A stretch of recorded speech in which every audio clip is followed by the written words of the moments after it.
my name is Rebecca Musa. I'm a Senior Associate Software Engineer at JP Morgan and Chase and formerly a PhD student and postdoctoral researcher at UCL.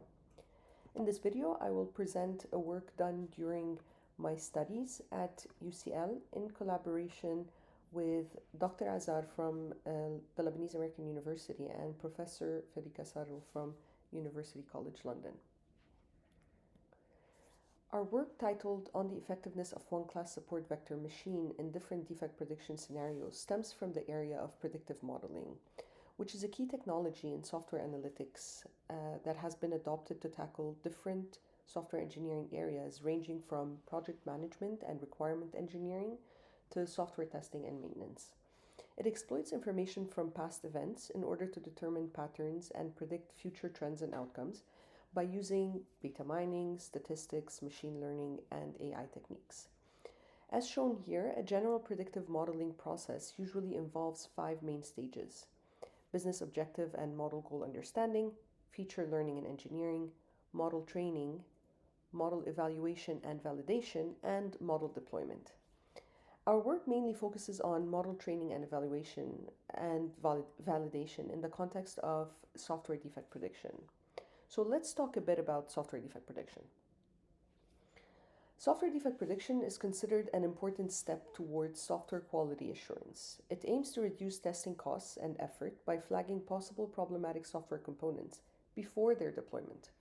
Models applied for defect prediction generally exploit historical information of software components previously deployed in order to classify newer ones as either defective or not. Now, an ideal prediction model is one able to reveal as many defects as possible without raising any false negatives or false alarms.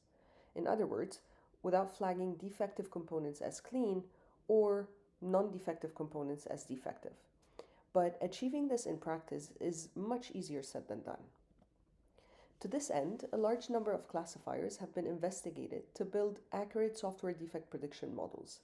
The most commonly used type of these classification models, known as two-class predictors, rely on the use of training data consisting of instances of the two classes being studied. So in this case, defective and non-defective instances. These include widely known models such as decision trees, support vector machines, naive Bayes, and k-nearest neighbor.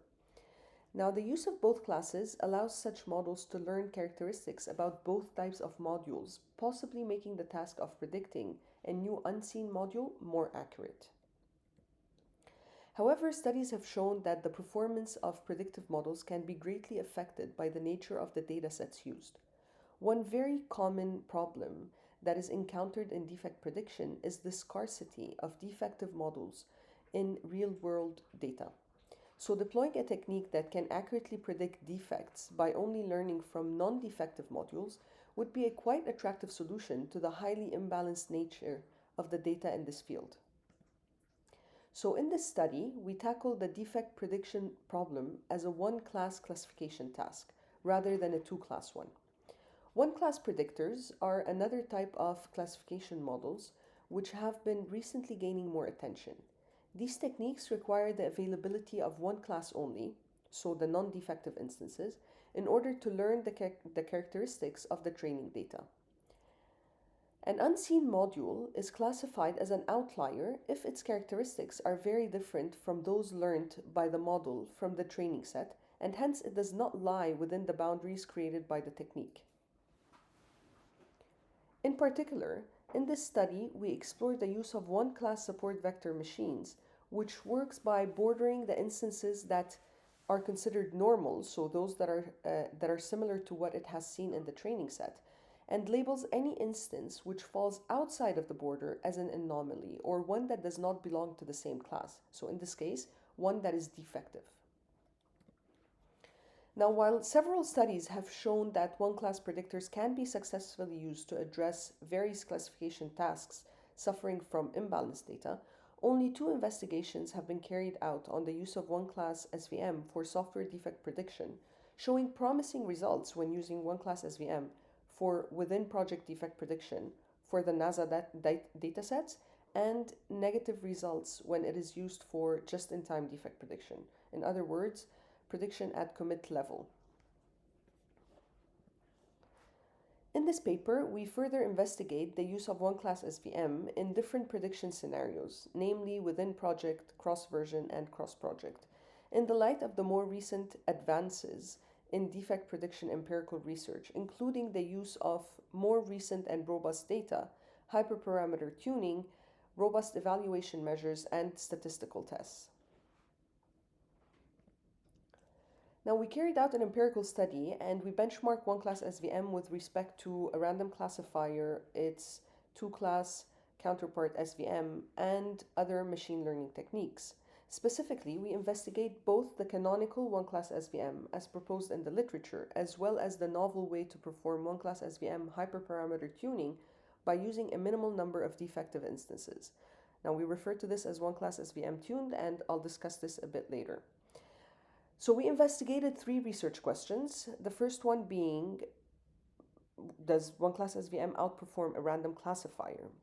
Again, if this proves to be true, then we move on to our second research question, which verifies whether one class SVM outperforms its counterpart, its two-class counterpart SVM. And finally, the third research question, which looks into whether one class SVM outperforms traditional machine learning techniques. Now, when it comes to tuning a model, hyperparameter techniques require both classes to evaluate the combination of parameters being explored. This is why we could not use the conventional existing techniques like grid search or random search. So we had to implement our own version, which only introduces a small number of instances of the other class, so of the defective modules, in the testing fold of grid search's inner cross-validation, which is only used to assess the hyperparameters and is not used in the training of the model or its validation. This allows us to obtain a confusion matrix like the one obtained when the regular tuning technique is performed on a two-class predictor, from which we are able to evaluate and choose the most suitable parameter values. Now, the number of defective instances added to the testing fold reflects the proportion of classes in the original training set and are drawn randomly without any duplicates. You can find more details about this approach in our paper. Our results show that while one class SVM performs generally better than the random baseline, its two-class counterpart SVM, and some other two-class defect predictors in some scenarios, it is not the best approach for all scenarios. In fact, it is generally outperformed by random forest. While we cannot recommend the use of one class SVM for the within project scenario, therefore confuting the results of the previous study, we observe that its performance notably improves when heterogeneous data is used. As for the cross-project scenario, where one class SVM tuned is able to always achieve statistically significantly better estimates with respect to three widely used two-class approaches.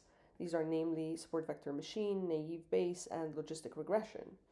And while it's able to outperform random forest with statistical significance in around 20% of the cases for the within project and cross-version scenarios, and around 40% of the cases for the cross-project scenario. As these results confound the previous findings by Chen et al., for due diligence, we also conduct a replication of their work, in which we follow the procedure undertaken by the authors as closely as possible. To this end, we use their same datasets and validation procedures, and at the same time expand the experimental design by using robust evaluation measures, statistical significance tests, and 3 benchmarks. Our results still do not confirm the conclusion of the prior work. In fact, our results show that one class SVM statistically significantly outperforms the random classifier in only half of the cases considered. And while one class SVM performs similarly or better than SVM, with statistical significant improvements in 4 out of the 6 cases, it does not perform better than any of the other two-class traditional machine learning approaches we considered, so naive Bayes, logistic regression, and random forest. So again, these results refute the original study's findings. To sum up, and to draw some conclusions and future work, our empirical results confirm that one-class SVM's performance remains low at different granularity levels. That is, it is outperformed by the two-class random forest classifier for both cross-version and cross-project defect prediction. And while we cannot conclude that one class SVM is the best classifier, our results still show interesting findings. And while while one class SVM does not outperform random forest, it still achieves performance superior to its two class counterpart, as well as some other two class classifiers studied herein. We also observed that one class SVM is more suitable for both cross version and cross project defect prediction rather than for within project defect prediction, thus suggesting it performs better with heterogeneous data. We further encourage research on one class classifiers for defect prediction, as these techniques may serve as an alternative when data about defective modules is scarce or not available. And we believe that an interesting future work would be to explore the extent to which performing hyperparameter tuning on different ratios of non-defective instances affects the prediction performance.